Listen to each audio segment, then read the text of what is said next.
8-year-old So-won lives a simple, happy life with her hard-working parents. She's kind, incredibly mature for her age, and never starts a day without walking to school with her best friend, Suk. But one ordinary morning is about to change her life forever. One rainy morning, So-won asks her mother, Mi-hee, to tie her hair before school. But Mi-hee is busy running the family's small stationery and grocery store, so her father Dong-hoon lovingly steps in and does it instead. Everything feels like an ordinary day. As So-won gets ready to leave, heavy rain starts pouring. Her mother offers to walk her to school, but So-won smiles and refuses. School is only a few minutes away, and she doesn't want to interrupt her mom's work. Before she leaves, Mi-hee reminds her to stay on the main road because it's the safest route. Carrying her umbrella, So-won heads toward school. Unbeknownst to her, a man has been watching her from a distance. He picks up a kite lying on the street and approaches her, casually complimenting her umbrella before asking if they can share it. Politely, So-won declines,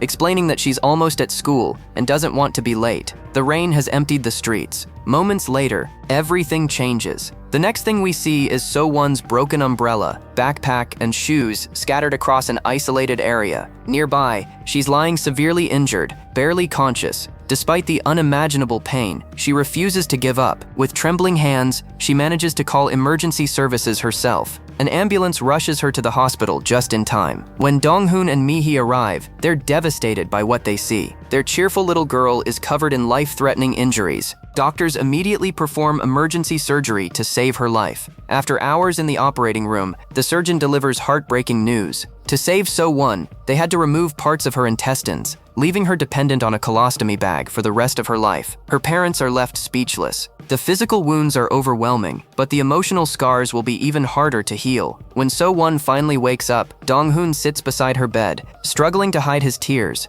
Instead of asking about herself, So-won quietly asks where her mother is and worries whether her parents are missing work because of her. Even after everything she's been through, her first concern is still her family. Then, with a weak voice, she tells her father one important detail. She remembers that the man who attacked her was wearing pants with lots of pockets, and she begs her dad not to let him escape. Afraid that she might forget what happened if she falls asleep, she fights to stay awake long enough to help catch the man responsible. Watching his 8-year-old daughter think more about justice than her own pain completely breaks Dong-hoon's heart. Outside the room, detectives tell So-won's parents they've identified a possible suspect. Hoping the nightmare is finally ending, Dong-hoon rushes to the police station, but the police explain they still can't make an arrest. There are no surveillance cameras near the crime scene, and fingerprints alone aren't enough. Without stronger evidence, they need So-won to identify the attacker herself. Mi-hee is horrified by the idea. She refuses to force her daughter to relive such a traumatic experience, leading to an emotional argument between the parents. Both desperately want justice, but neither wants So-won to suffer any more than she already has. A police officer gently suggests bringing So-won's favorite toy from home to help comfort her. Soon afterward, child psychiatrist Young-suk begins working with So-won. Instead of questioning her immediately, Young-suk spends time playing games and building trust. She even gives So-won her favorite character, Ko-ka-mung, helping the little girl smile for the first time since the attack. Only after earning So-won's trust does Young-suk begin the identification process. She calmly shows So-won several photographs. The moment So-won sees one particular face, she freezes and instinctively closes her eyes. To be certain, she's shown a lineup of smaller photos. Her hands tremble with fear, but gathering every ounce of courage she has, So-won points directly at the man who attacked her. That single act gives investigators the evidence they need to arrest the suspect.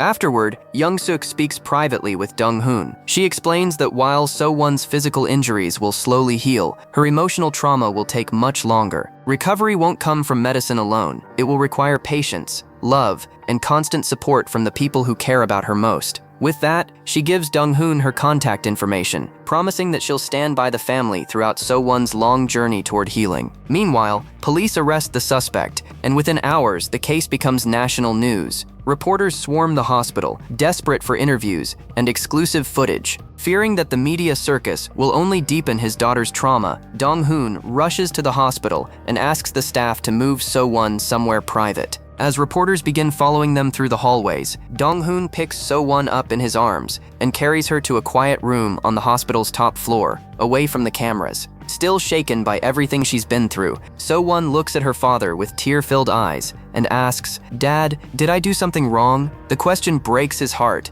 "No, sweetheart, you didn't do anything wrong." He reassures her that none of what happened was her fault. A few moments later, So-won's colostomy bag suddenly leaks. Without hesitation, Dong-hoon calmly begins changing it. But as soon as he reaches toward her, So-won is overwhelmed by a severe PTSD flashback. Terrified, she instinctively recoils, shaking uncontrollably as painful memories flood back. At first, Dong-hoon doesn't understand why she's so frightened. Then the heartbreaking truth sinks in. His daughter isn't afraid of him. She's reliving the trauma all over again. In that moment, he realizes the attack left wounds far deeper than anything surgery could ever heal. Later that evening, Dong-hoon returns to check on her. The instant So-won sees him, she pulls the blanket tightly around herself and refuses to make eye contact. Trying to hide his own heartbreak, he gently tells her that her mother isn't feeling well and won't be able to visit for a few days. He also shares some hopeful news. She's going to have a little brother, but So-won remains silent. She can't even bring herself to respond. Seeing that she now feels uncomfortable around him as well leaves Dong-hoon completely devastated. Even so, he forces a smile and quietly says, "You never have to hide your face from me." Then he walks out of the room, carrying his pain alone. As the weeks pass, the medical bills continue piling up. The cost of So-won's treatment becomes overwhelming, and Dong-hoon worries he won't be able to support his family anymore. Feeling desperate, he calls his workplace manager and close friend,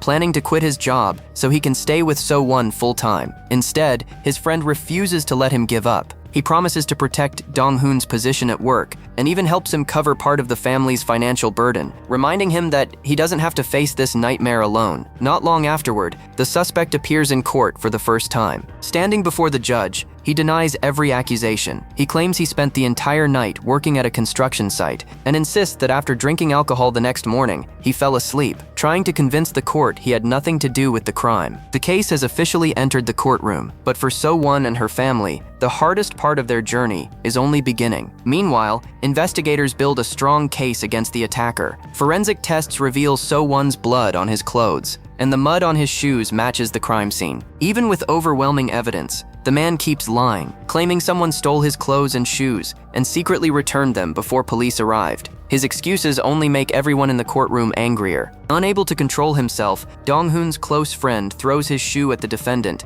and shouts that he doesn't deserve to be called a human being. The courtroom erupts before officers quickly restore order. Back at the hospital, the atmosphere is completely different. Following Young-suk's advice, Mi-hee, a police officer, and a family friend dress up in colorful mascot costumes to cheer So-won up. For the first time since the attack, she laughs again, giving her parents a small glimpse of hope. Later, Dong-hoon visits the costume rental shop, hoping to rent Kokomong, So-won's favorite cartoon character. When he learns the rental price, he realizes he can't afford it. Seeing his situation, the shop owner kindly gives him an older Kokomong costume for free and simply asks him to return it when he's finished. Deeply grateful, Dong-hoon thanks him and heads straight back to the hospital. Wearing the Kokomong costume, Dong-hoon quietly enters So-won's room. The moment she sees her favorite character, her eyes light up and hugs Kokomong tightly. Although she still can't bring herself to speak, her genuine smile finally returns. The next morning, Young-suk continues therapy through games instead of difficult questions. As So-won becomes more comfortable, Young-suk gently asks if she'd like to return to school once summer break ends. So-won immediately shakes her head. She believes everyone at school already knows what happened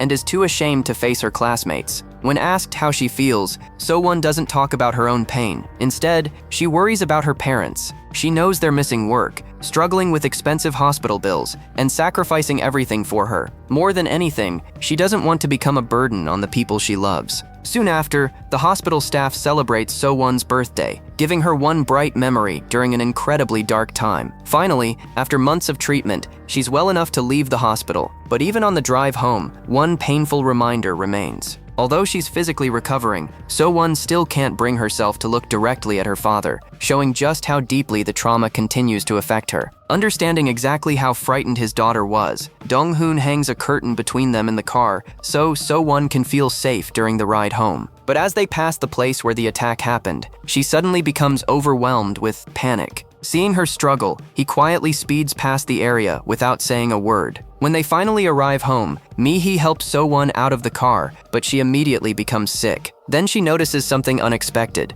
The walls outside her family's store are covered with handwritten notes from classmates, neighbors, and friends, all wishing her strength and a full recovery. Seeing so much love waiting for her brings the first genuine smile back to her face in weeks. The next morning, So-won's best friend, Suk, comes to visit. Through tears, he blames himself for what happened, saying if he had walked to school with her that day, none of it would have happened. Dong-hoon gently comforts him, reminding him that none of this was his fault, before inviting him inside for some chocolate. Meanwhile, So-won spends her time reading the heartfelt letters her classmates sent her. Their kindness slowly rebuilds her confidence, and for the first time, she decides she's ready to return to school. The following morning, she walks towards school with her aunt, while her friends happily follow behind. But as soon as she reaches the front gate, anxiety takes over. She's terrified someone will notice the colostomy bag under her clothes and start asking questions she isn't ready to answer. Just then, Kokomong suddenly appears behind her. The familiar character instantly puts a smile on her face. Her fear eases,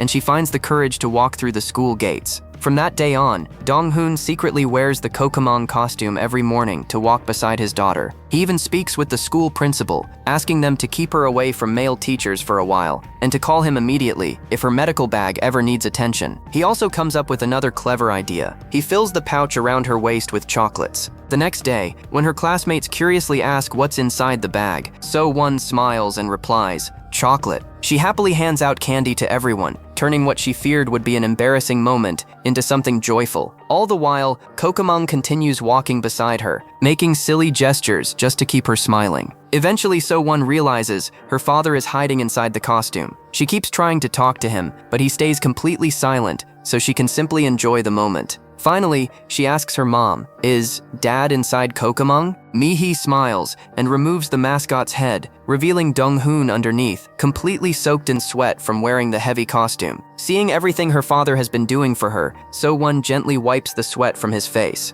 It's a quiet but powerful moment. The wall between father and daughter finally begins to disappear. Sometime later, a police officer tells Dong-hoon that the defense is trying to argue the attacker was mentally unstable during the crime. If the court accepts that claim, So-won will have to testify in person. Knowing his daughter may have to relive her nightmare, Dong-hoon visits the attacker in prison. The man pretends to be innocent, insisting he isn't capable of such a crime. Moments later, however, he offers Dong-hoon money after he's released, proving he remembers everything and is simply trying to manipulate the court. Then he coldly threatens, "I won't be in prison for long, and when I get out, I'll do it again." Hearing those words, Dong-hoon completely loses control. He grabs a chair and repeatedly slams it against the thick glass separating them, unable to contain years of pain and rage. Soon, the final trial begins. Despite everything she's been through, So-won bravely takes the witness stand and identifies her attacker in front of the entire courtroom, leaving no doubt about his guilt. But then comes another devastating blow. Even after committing such a horrific crime, the judge sentences him to only 12 years in prison. The courtroom is stunned. Dong-hoon explodes with anger